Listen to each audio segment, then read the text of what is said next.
Why most AAA games have no soul. What is happening to the studios we loved? How can they make some of the greatest games? Well, I'll tell you what's happening. They're all switching from like the old model of making a game, charging you 60 bucks and calling it a day, to making making their game a live service game now. It's a live service, or it's free to play. There's battle passes, there's buyable cosmetics. That's the vibe for all the new businesses. Well, all the old businesses anyway, you know? It is what it is. Games of all time, then turn around and just make disappointment Oh. after disappointment. It felt Yep. like the end of AAA games, but then Elden Ring came out. Yeah. I mean, Elden Ring was a fantastic game. It's an outlier though. So using an outlier to like justify your argument, it doesn't really help, you know, because for every one Elden Ring, there's like 10 other botched, you know, childhood game franchises that are just like gone. Why is Elden Ring such a breath of fresh air when most other AAA games feel copy-pasted? And why did I mean, because they are copy pasted. Let's be real. this game cause so much controversy? Elden Ring is Game of the Year? The Yeah. game is Man, To answer these questions, we first need to understand that when Elden Ring came out, the game defied everyone's expectation. Elden Ring sold 12 million copies in the first 2 weeks. Even Miyazaki, the mastermind behind Elden Ring, was surprised by the success. And to put the sales into context, Elden Ring at release was on pace to sell the same amount of copies as some of the best-selling open-world games of the last decade. Wasn't Elden Ring essentially just like another Souls-like? I mean, to my knowledge, that's all it pretty much is. It's just like another Souls-like, but like open world.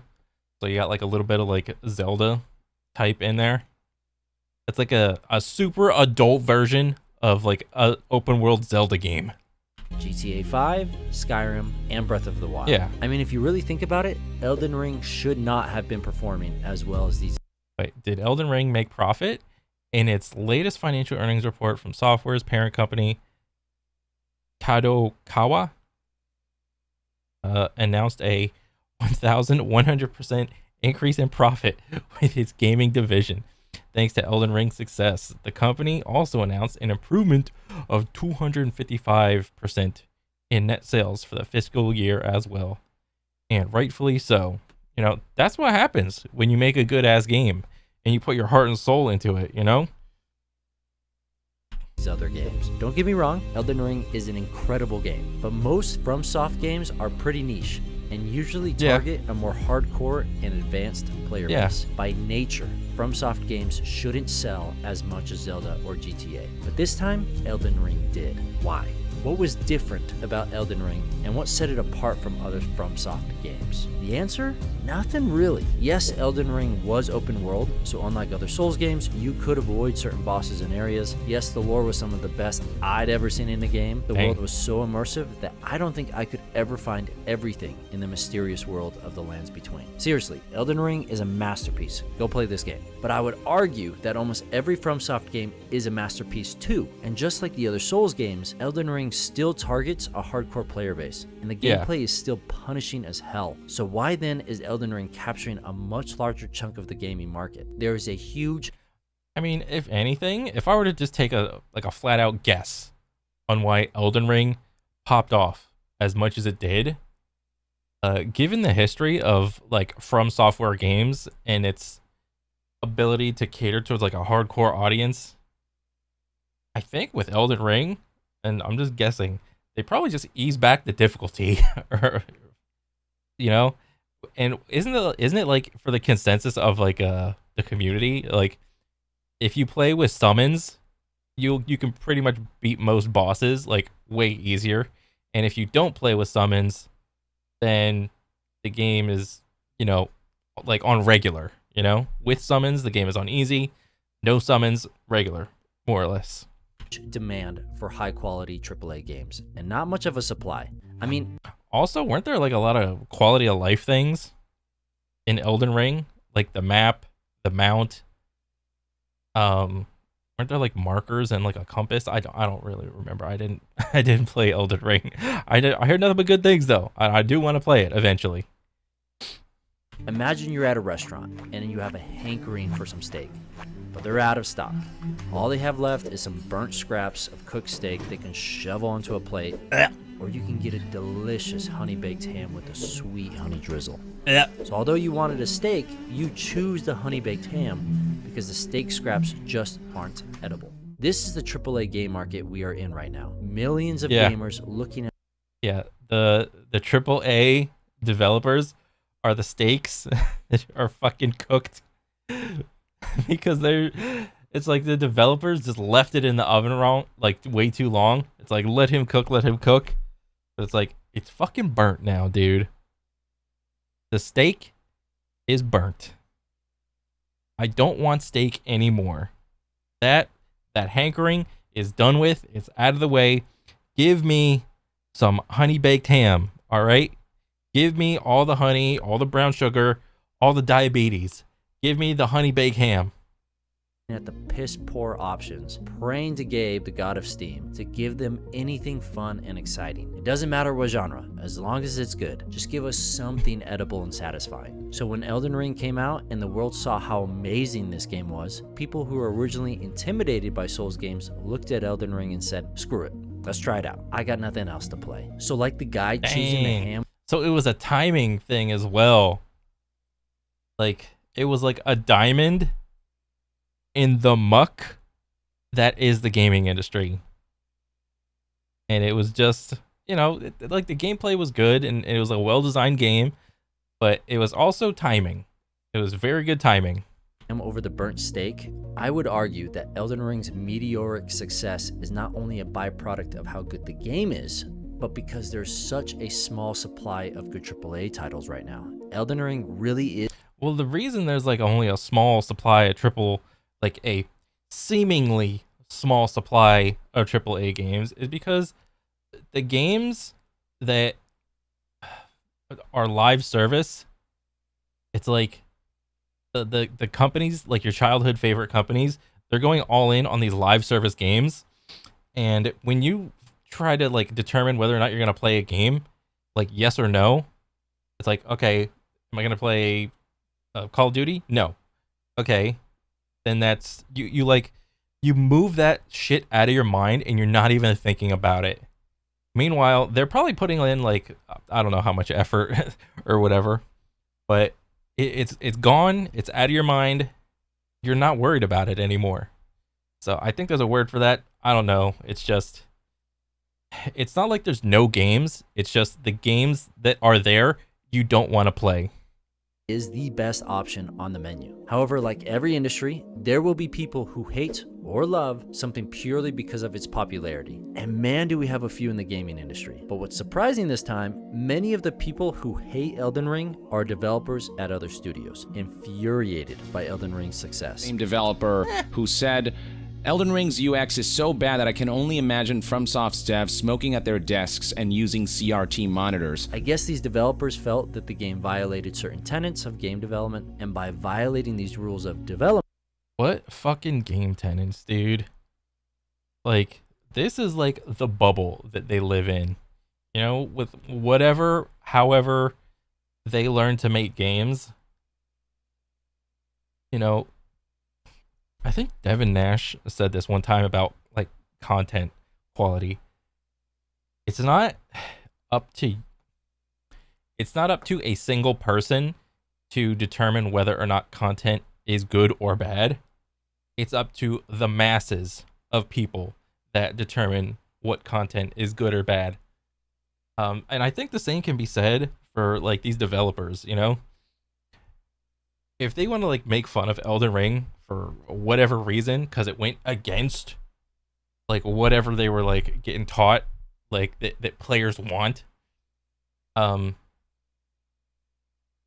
it's like they're up their own asses, They just made a fucking good game, and that's all, man.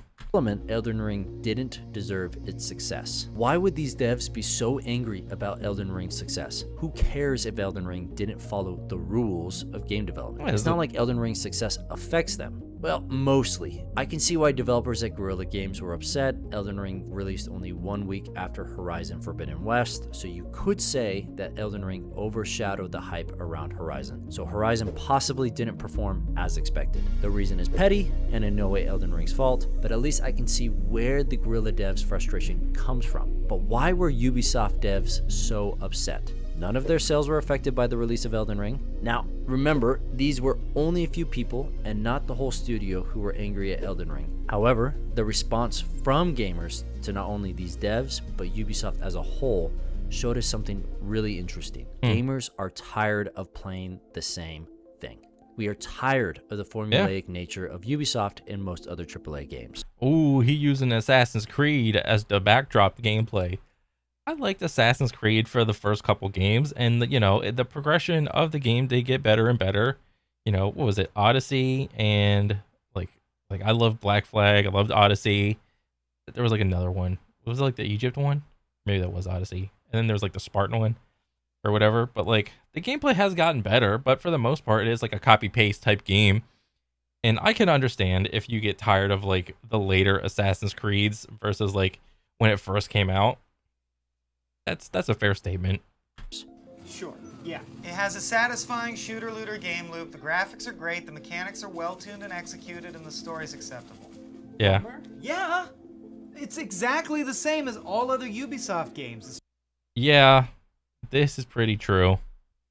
I saw this clip, and I was like, yeah, this is true. It's just another copy-paste. You see, when every user interface, every store, and every game looks relatively the same, we notice. It's like hotel art. Each piece of art... Okay, I will say this. The older you get as a gamer and the more games you play, the more you will notice these similar things that pop up throughout the years of playing video games. The people who don't notice it are the new gamers, the younger generation. Those guys don't notice it because they haven't played it, all right? And you have to accept, as an aging gamer, that you might not be the target audience anymore. Because, goddamn it, you played all the other goddamn Assassin's Creeds. You played Assassin's Creed 1 through 11, all right? Maybe 12 is for the new audience, As much as that hurts your soul, and mine too, all right? But... That's just what it is, man. Is theoretically different, but somehow feels and functions exactly the same. So when the first few Assassin's Creed games came out, they felt new and exciting. Running around the Holy Land of Rome, leaping off buildings, sneaking or hiding in hay bales, it was unique. But now I can barely tell the difference between Assassin's Creed gameplay and every other Ubisoft game. Yeah. Ubisoft thinks if they just change the era and location of each game, we won't notice. I mean, one has knives and one has guns, right? But just like... Hey, don't you be shitting on Black Flag. Black Flag was goated, all right? Like hotel art, they may look different, they don't feel any different. It's the same game with a new coat of paint. This reason is why Ubisoft devs reacted the way they did. They have been taught that to make a successful game, you need to follow a formula. So when a studio like FromSoftware makes Elden Ring without the formula, and it's incredibly successful, it infuriates developers who have had their creativity restricted and pushed into a box. Now, these devs who criticize... That's understandable. I mean, but for them to go off like on the internet and all their social medias and be like, and talk all the shit that they did, it's like you're just crying because your fucking latest Ubisoft game didn't sell as well as Elden Ring. All right, that's all that is. FromSoft should take full responsibility for what they said in a public forum. However, I also blame AAA studios like Ubisoft for forcing their teams to create unimaginative copycats of their previous 10 games. We can get mad at a few devs all we want, but The real problem comes from the Ubisoft's executives choosing to be formulaic. But why are the leaders of Ubisoft and other AAA studios hellbent on producing the same type of game? Why force your devs to work on the 100th Assassin's Creed when they want to work on something new and exciting? Why is that? That is a really good question. It's like, do they think there's like some sort of built-in audience that will automatically get the next Assassin's Creed no matter the quality? You know, are they trying to turn Assassin's Creed players into like Madden NFL players? Like, oh, the next year of the fucking football team came out, gotta get the next year. The next year of fucking the baseball game came out. Next year of the soccer game came out. Let's add some fucking Ubisoft game.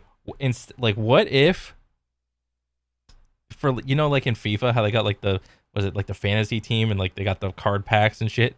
What if they started doing that card pack shit for Assassin's Creed? You know? Like, but they'll do it with like conquerors and heroes of like the old times, because that's what that's what they like to do.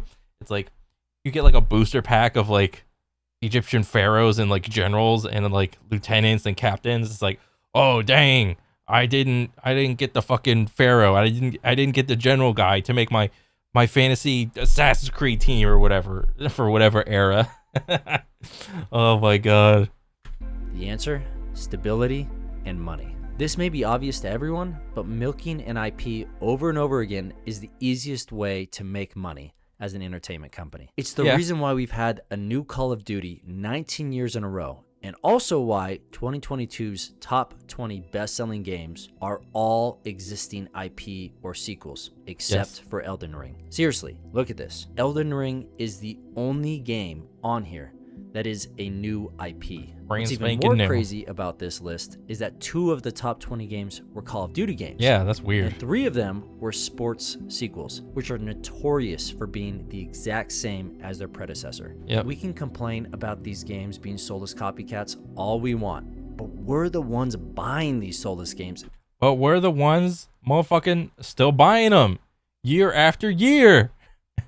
It's like, if you want gamers as a collective to stop eating shit, it's literally not going to happen. Even with the internet, and as much as like people are connected, you know, it's like, oh, we live in a time where everyone's so connected and shit. It's like, yeah, but not everybody, you know, because gamers, we're fucking stupid. We're so dumb, we buy the next Call of Duty. We buy the next Madden. We buy the next FIFA. The next NBA. We can't get enough. We're just eating it. In droves. And for companies to come up with brand new games and IP is risky. So studios will make sequels for as long as possible. Yeah, it's risky. But there's also big reward. You know?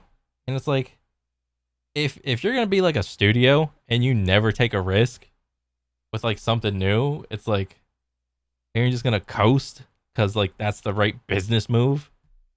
It's like how much do you want to adhere to like the business ideals of being like a you know, at the end of the day, like video game companies are a business and you have to like make the right moves that keep the business afloat versus like taking an artistic / creative adventure or risk to try to innovate. You know, granted, it is, you know, pretty hard to innovate games. Most shit has been done, but still.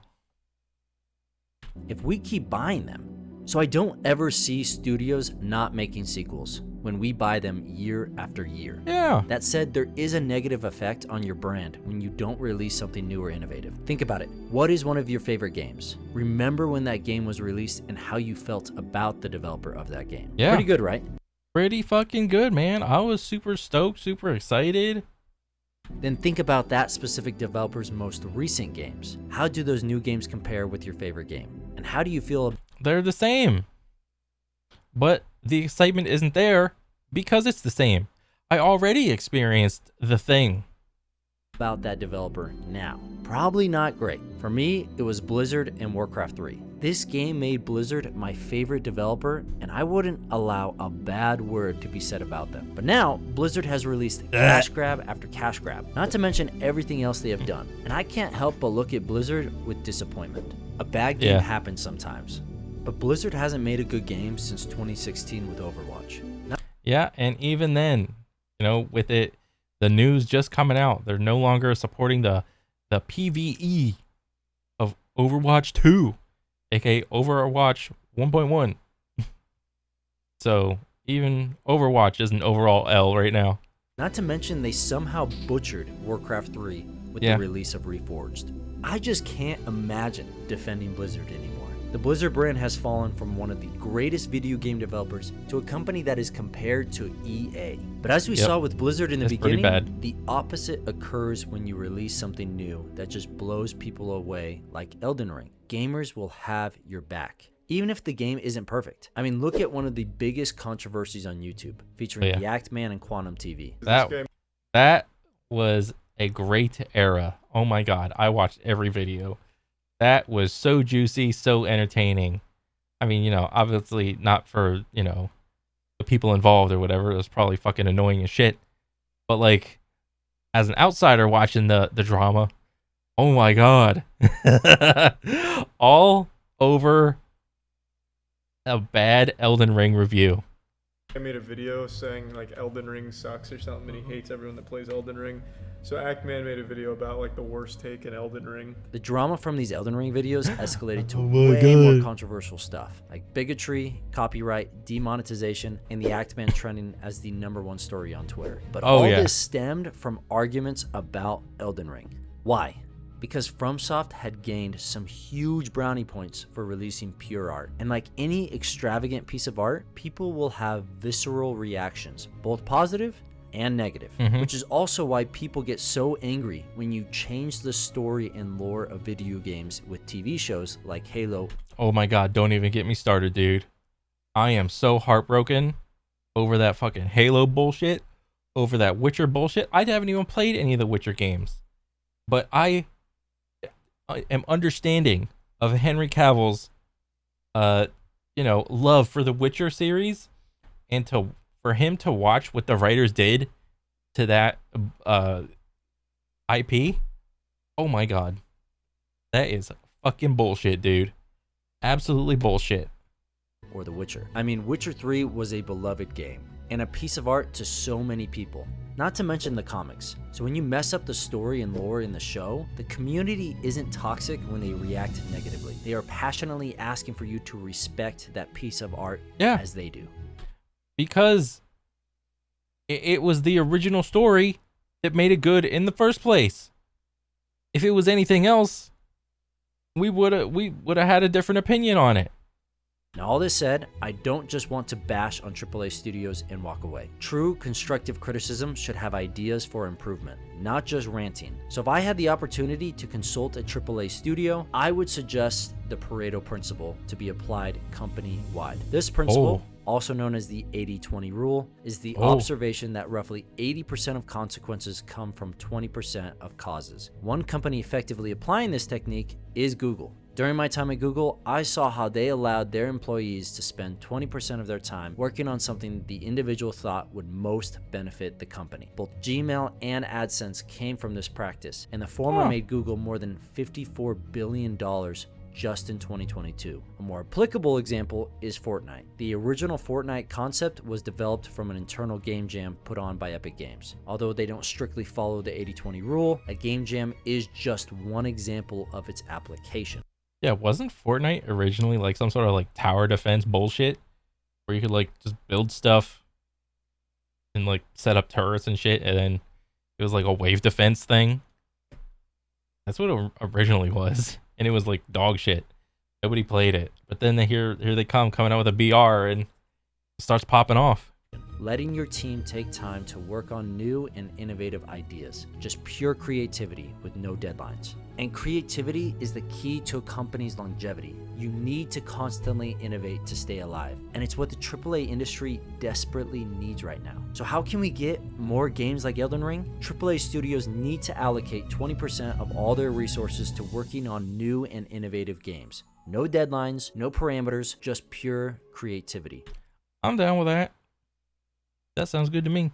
Let your developers work part-time on something they are passionate about and be amazed at what they'll create. I'm not saying stop making sequels. As we saw, AAA studios make a lot of money from sequels, and sequels aren't always a bad thing. I'm stoked for a Hollow Knight 2, and I pray for a Warcraft 4.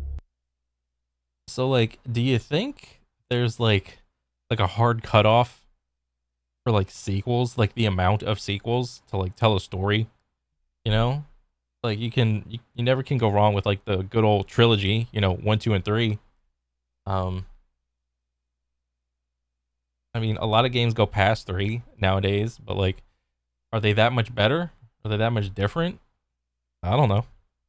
However, for AAA studios to be profitable while garnering the love and support of the gaming community, AAA studios should look at Elden Ring as an example to stop making formulaic games while applying Pareto's principle to let their developers conceptualize and build masterpieces we all will appreciate, like Elden Ring. Hey, thanks to everyone who joined our Discord and submitted their favorite indie games for this week's video. The indie game our community voted as their favorite for this video was Inmost, made by Hidden Layer Games. It's a puzzle platform game and is currently being sold on multiple platforms. So go check it out and join our Discord to let us know what game we should feature next. Dang. That was a good video. I like that. That was very insightful. And I had no idea that was a thing, the whole Pareto's principle, the 2080 thing. I mean, that sounds like a good idea. And that whole like Elden Ring part was that was great. I mean, I still haven't played Elden Ring or whatever. I mean, I want to. Because I've never really played like any Souls game, and I think Elden Ring would be like a great start before I get to like the harder ones or whatever. But yeah, I mean, overall, great video. I loved it, and I want to see more. Great stuff, man. Keep it up. All right. That's all I gotta say. Later.